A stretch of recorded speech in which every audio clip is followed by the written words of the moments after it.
Shalom, Bapak Ibu, saudara-saudari sekalian di dalam Kristus. Seperti kita ketahui bahwa hidup kita adalah sebuah perjalanan.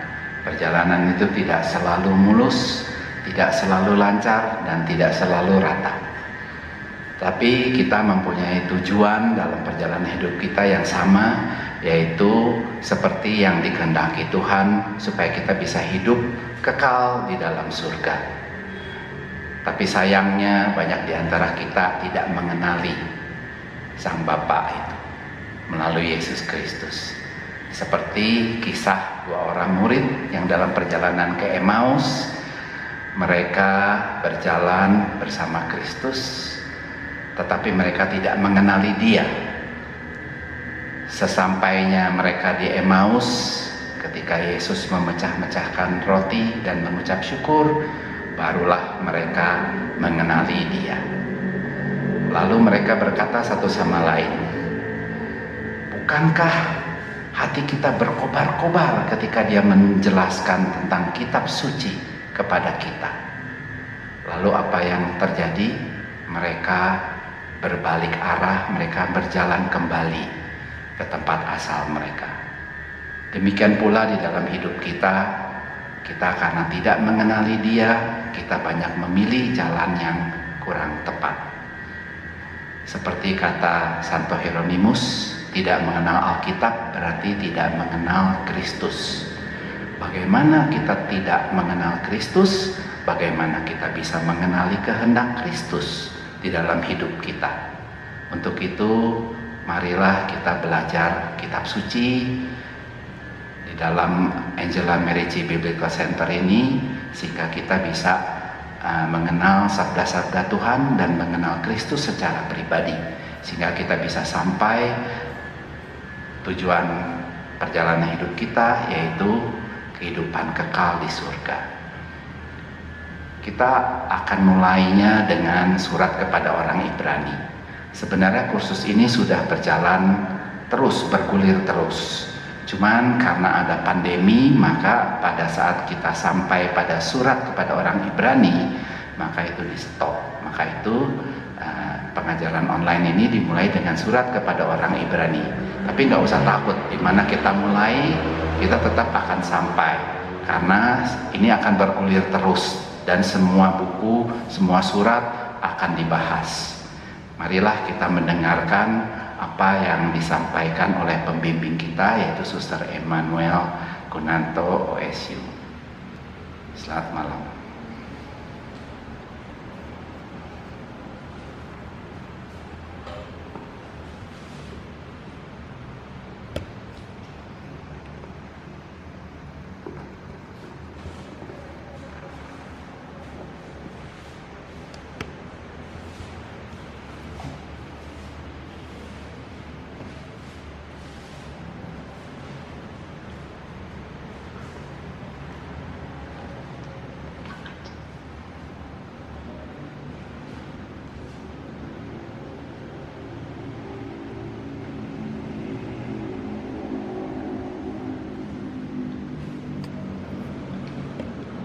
Shalom saudara-saudari.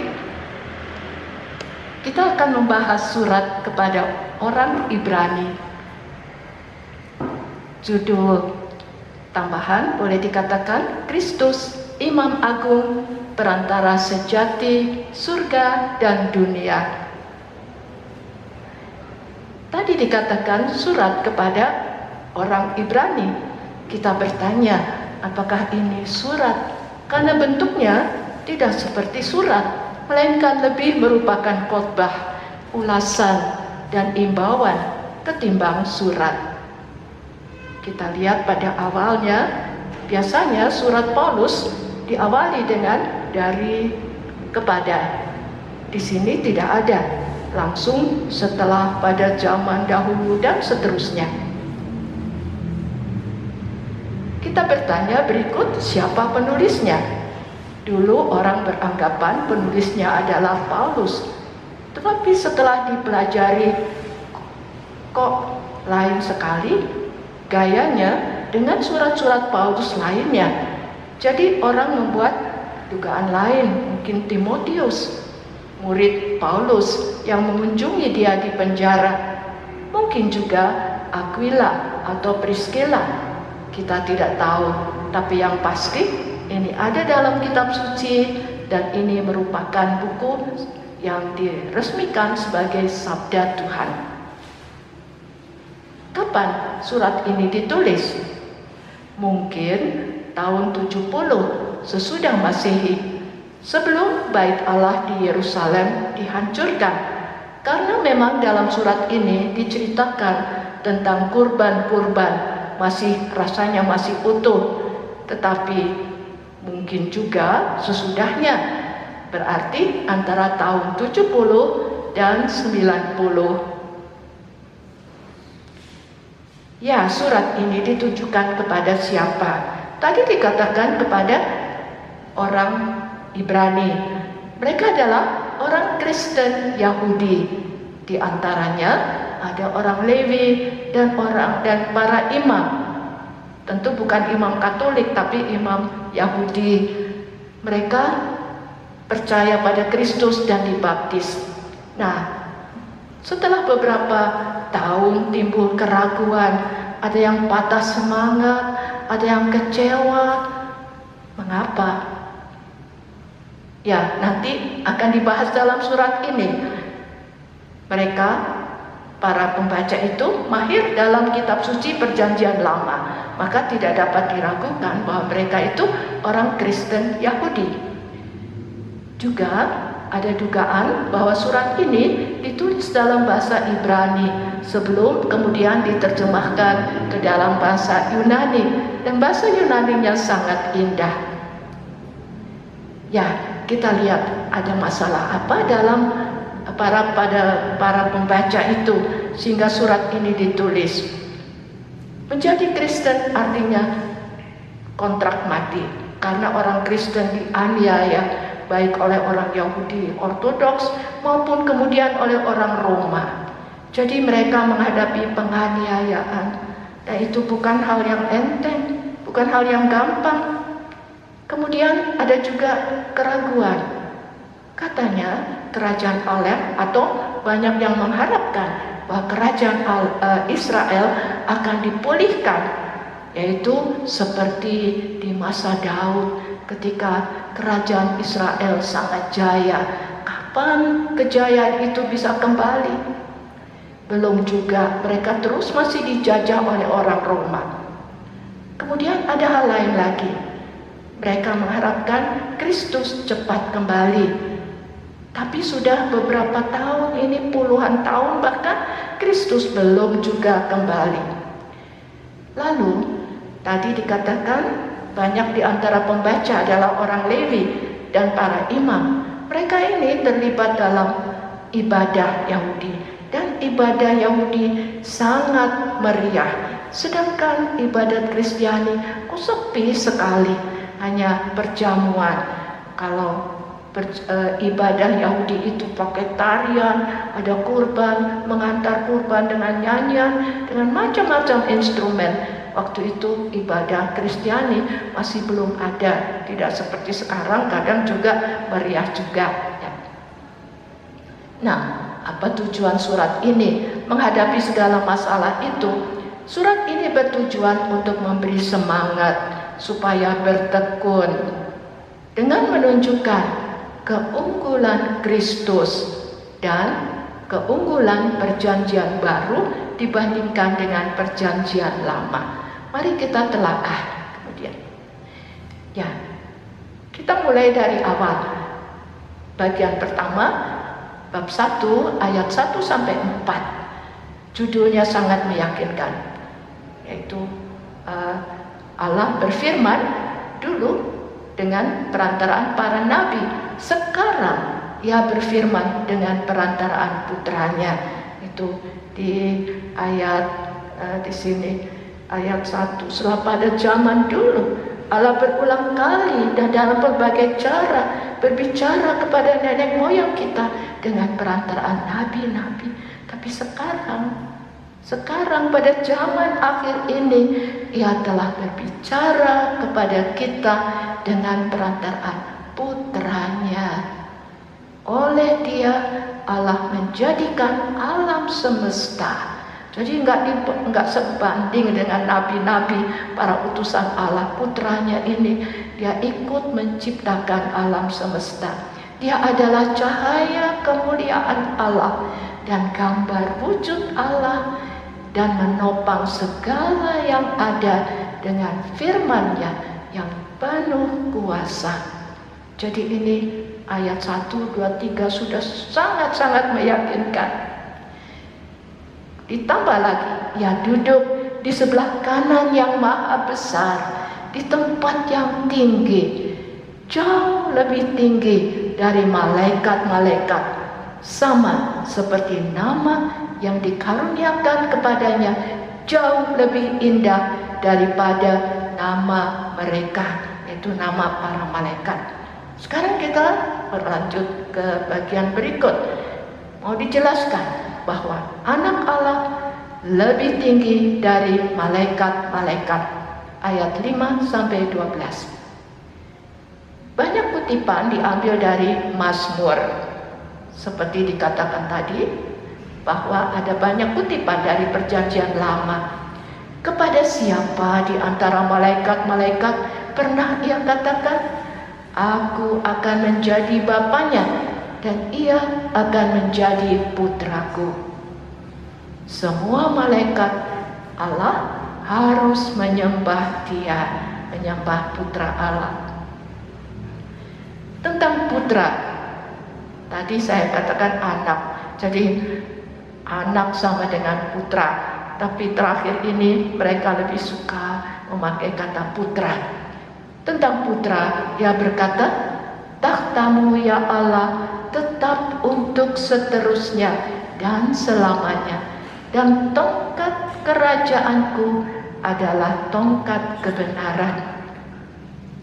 Ayat 8 ini diambil dari Mazmur 45 ayat 7.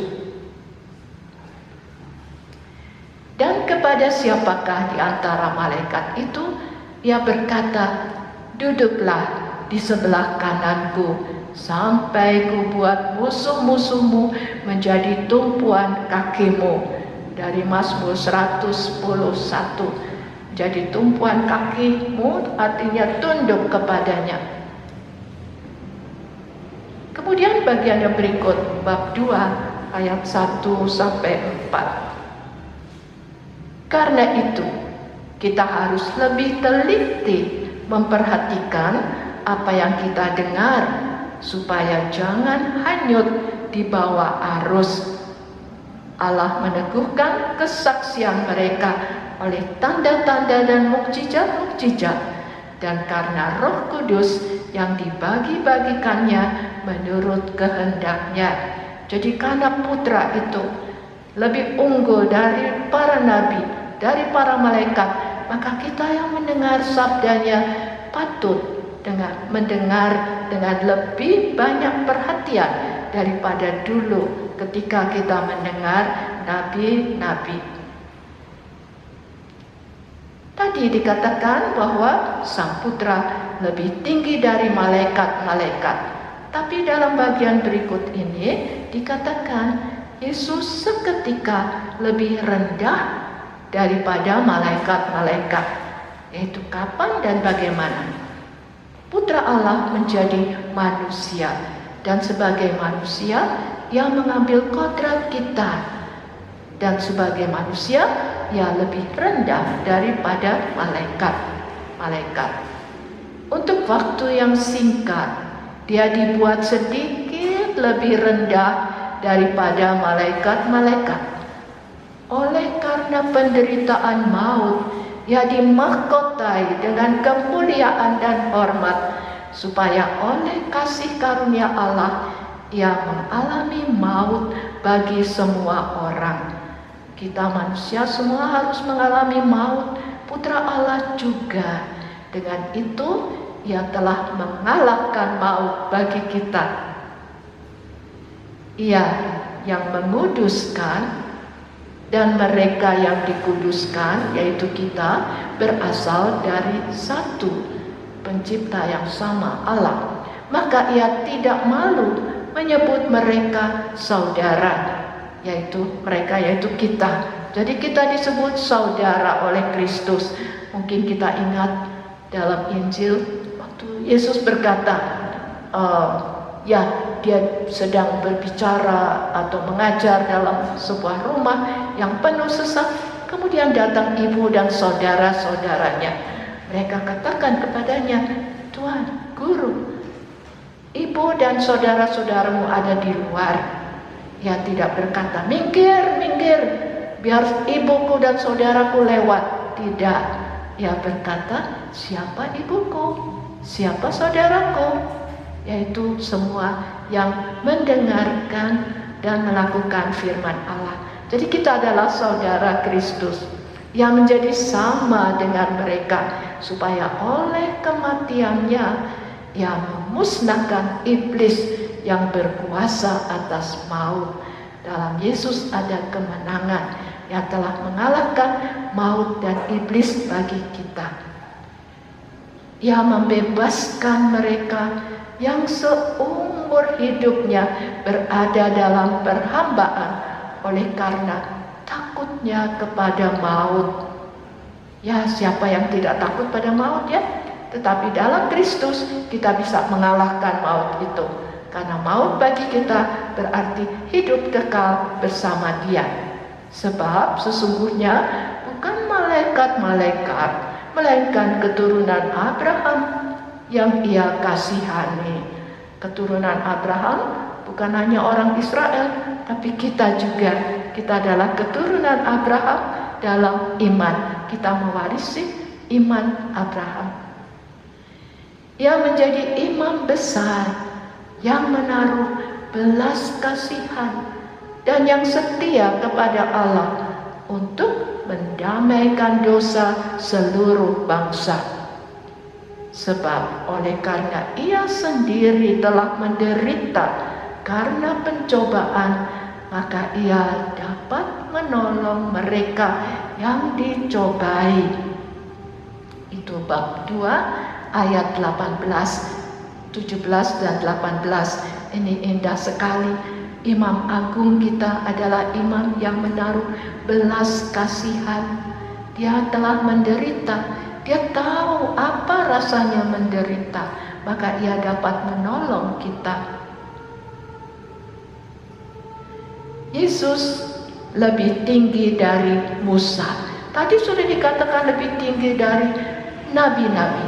Nah, nabi yang paling besar adalah Musa, tapi Yesus lebih besar dari Musa.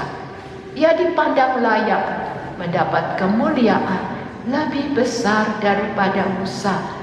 Mungkin kita ingat Musa naik ke gunung Sinai, dan di situ ia bertemu dengan Allah, ia berbicara dengan Allah.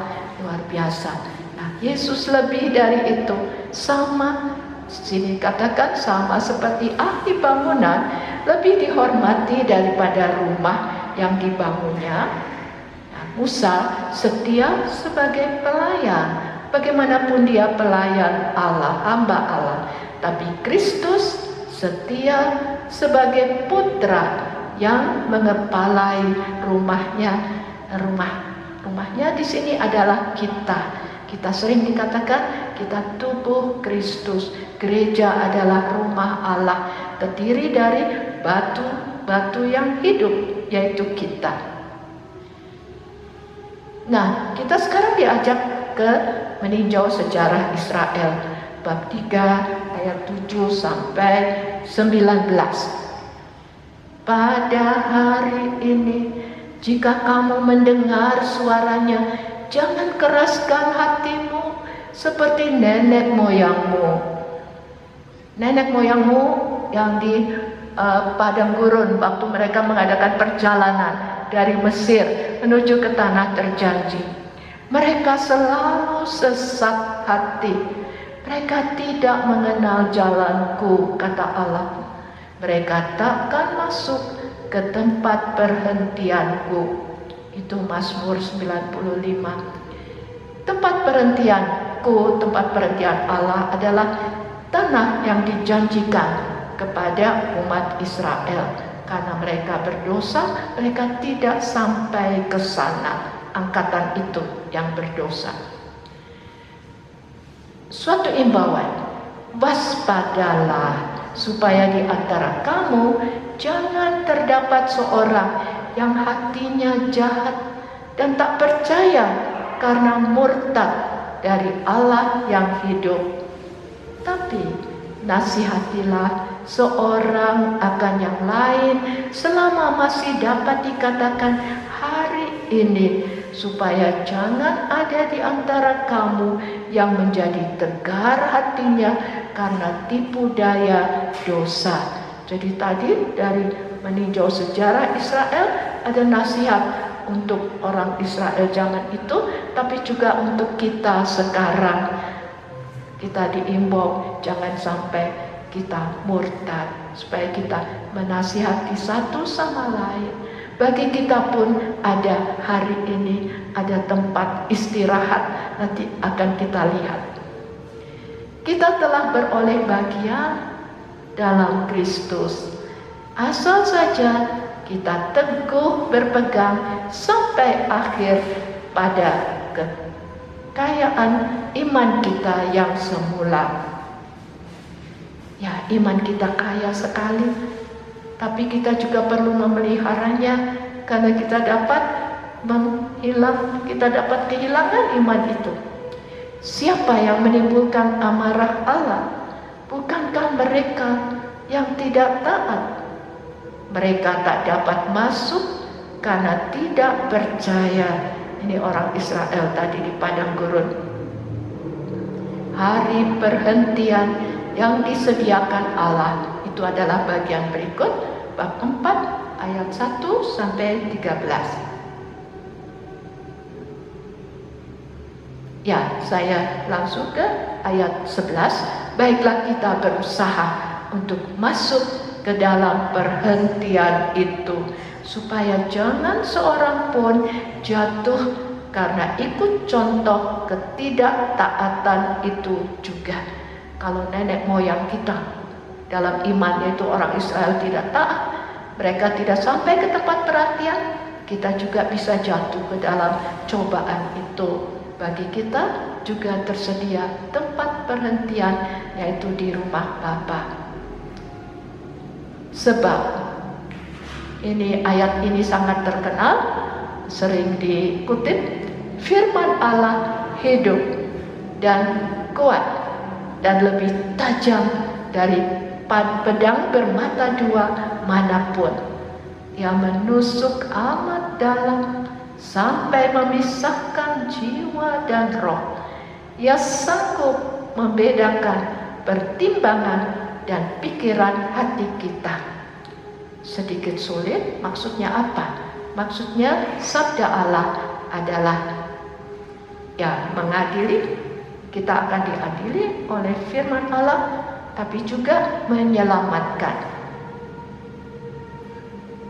Tidak ada satu makhluk pun tersembunyi di hadapannya, sebab segala sesuatu telanjang dan terbuka di depan mata Dia, yang kepadanya kita harus memberi pertanggungan jawab kita, yaitu bertanggung jawab tentang hidup kita. Yesus sebagai imam besar, bagian berikut bab 4, 14 sampai 5, 10. Kita sekarang mempunyai imam besar agung yang telah melintasi semua langit, yaitu Yesus, Anak Allah. Baiklah kita teguh berpegang pada pengakuan iman kita. Dari sini mau dikatakan Yesus itu unggul, percayalah kepadanya. Imam besar yang jauh lebih tinggi daripada imam besar dalam perjanjian lama. Imam besar yang kita punya, yaitu Yesus sekarang, bukanlah imam besar yang tidak dapat turut merasakan kelemahan-kelemahan kita. Sebaliknya, sama dengan kita yang telah dicobai, hanya berbeda dengan kita, ia tidak berbuat dosa. Jadi di dalam Injil diceritakan setan mencobainya sampai 3 kali. Kalau engkau anak Allah, ubahlah batu ini menjadi roti. Karena Yesus sedang lapar, gampang kan? Tapi Yesus katakan tidak. 3 kali dia katakan tidak. Nah, kalau kita mungkin ya coba-coba deh. Ya. Setiap imam besar yang dipilih di antara manusia sendiri penuh kelemahan, sehingga ia harus mempersembahkan kurban karena dosa umat, tapi juga bagi dirinya sendiri. Tak seorang pun mengambil kehormatan itu bagi diri sendiri, tapi ia dipanggil untuk itu oleh Allah, seperti terjadi dengan Harun. Harun tidak sendiri mendaftar, saya ingin jadi imam, tidak. Jadi dia diangkat, dipilih oleh Tuhan. Begitu juga para imam bagi kita sekarang ini, mereka juga tidak memilih, tapi kita percaya setiap imam dari kita adalah panggilan Tuhan. Ya. Demikian pula Kristus tidak memuliakan dirinya sendiri dengan menjadi imam besar, tapi dimuliakan oleh Dia yang berfirman kepadanya, "Putraku engkau telah kuperanakan pada hari ini." Itu bab 5 ayat 5, dan ini kutipan dari Mazmur 2 ayat 7. Ada nas lainnya, yaitu dari Mazmur 110. Engkau imam untuk selama-lamanya menurut peraturan Melkisedek. Nah, ini suatu yang baru. Jadi bukan karena Yesus itu keturunan Lewi, bukan. Dia bukan keturunan Lewi. Karena imam-imam perjanjian lama semua keturunan Lewi. Yesus khusus, ya, menurut peraturan Melkisedek. Kita akan lihat selanjutnya.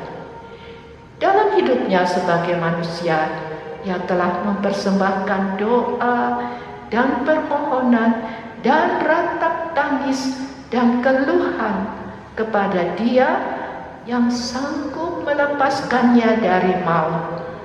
Dan karena kesalehannya, ia telah didengarkan. Kita tahu Yesus berdoa di Taman Getsemani, yang menghadapi penderitaan yang begitu berat, yang mengatakan, "Bapa, kalau mungkin biarlah piala ini berlalu, jangan sampai aku harus meminumnya, tetapi apa?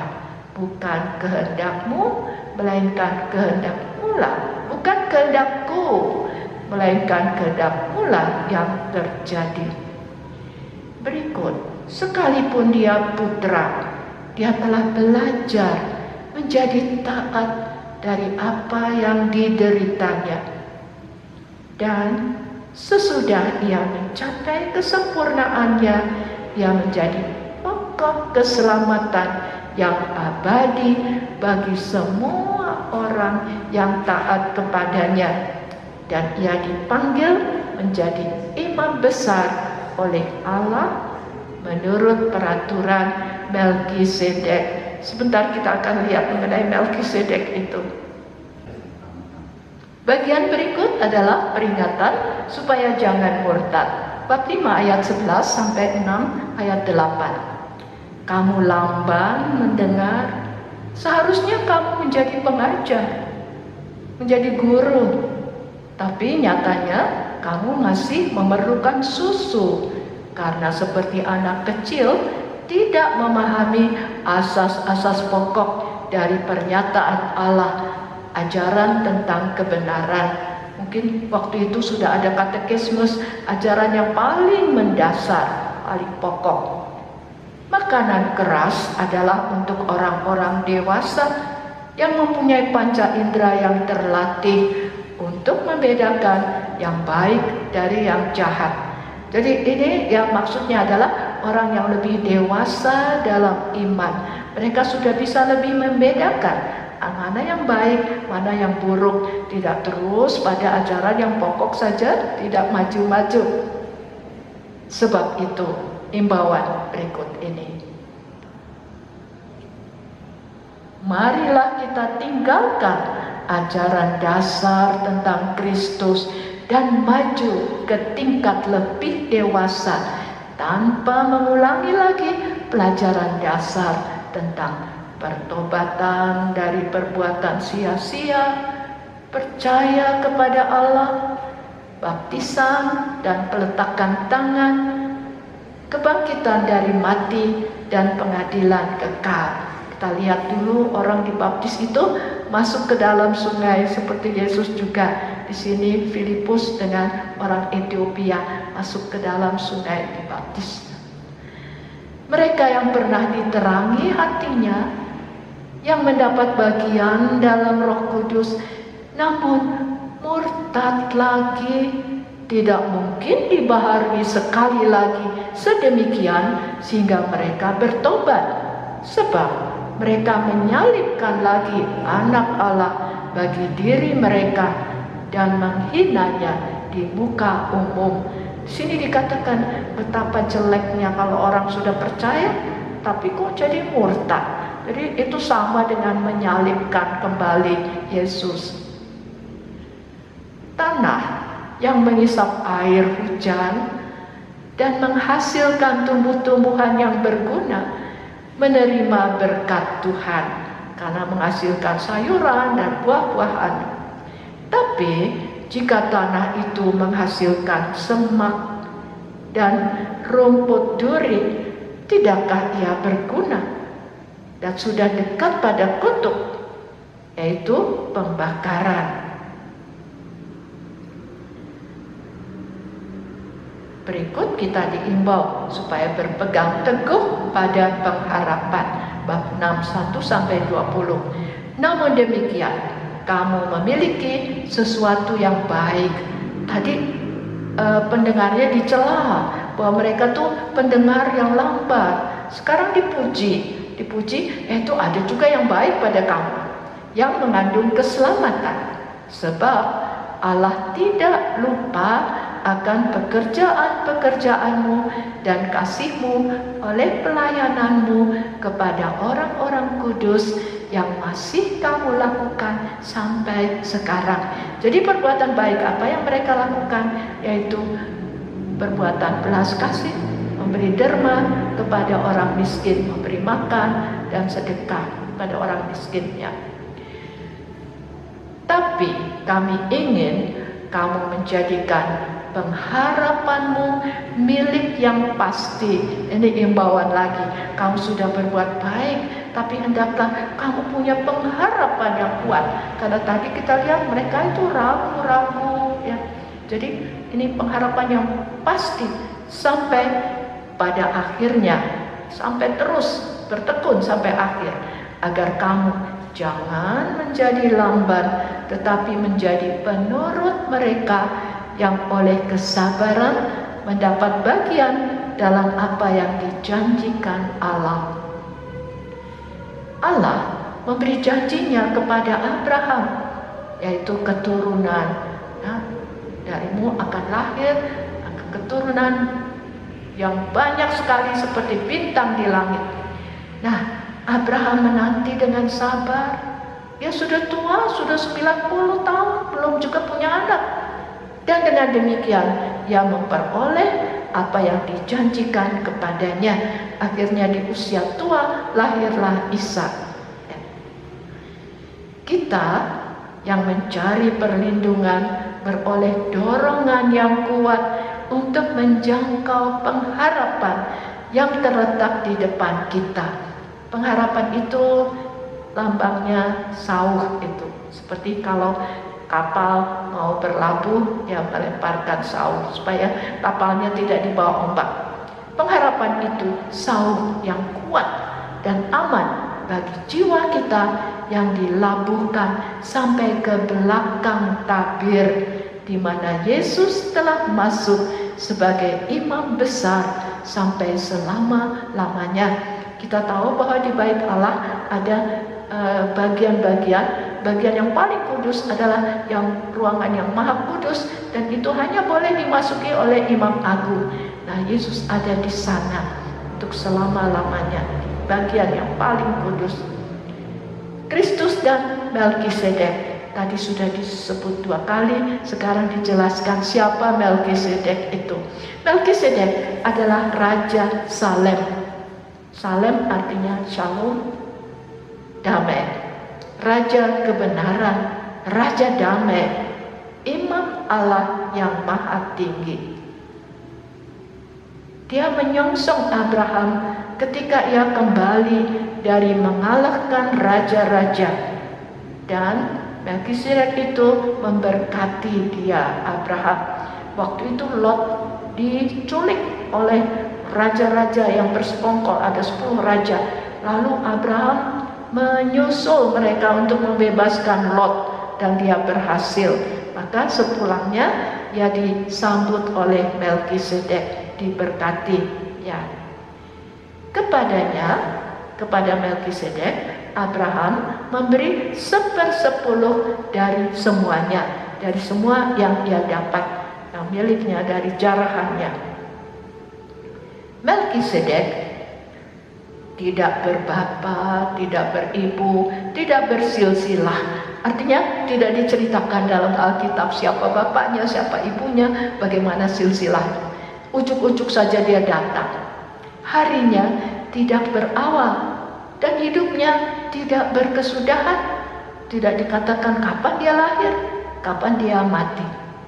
Karena ia dijadikan sama dengan anak Allah, ia tetap menjadi imam sampai selama-lamanya. Jadi ini tokoh misterius. Jadi sering dikatakan bahwa Melkisedek itu adalah pelambang dari Kristus. Tidak ada awalnya, tidak ada akhirnya. Maka Kristus adalah imam seperti Melkisedek, Raja damai. Kristus imam lebih tinggi dari Harun.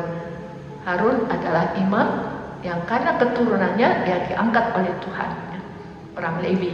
Semua orang tahu bahwa Tuhan kita berasal dari suku Yehuda, bukan suku Lewi, karena para imam dipilih dari suku Lewi. Nah, Yesus berasal dari suku Yehuda. Ia menjadi imam bukan berdasarkan peraturan manusia, tetapi berdasarkan hidup yang tak dapat binasa. Engkaulah imam untuk selama-lamanya menurut peraturan Melkisedek. Kristus tetap selama-lamanya. Imamatnya tidak dapat beralih kepada orang lain.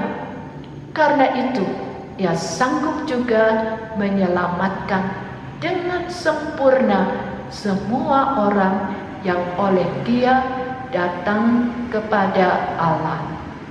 Sebab ia hidup senantiasa untuk menjadi pengantara bagi mereka. Itu bab 7 ayat 24 sampai 25. Imam besar yang demikianlah yang kita perlukan, yaitu orang yang saleh, tanpa salah, tanpa noda, terpisah dari orang-orang berdosa, lebih tinggi daripada tingkat-tingkat surga.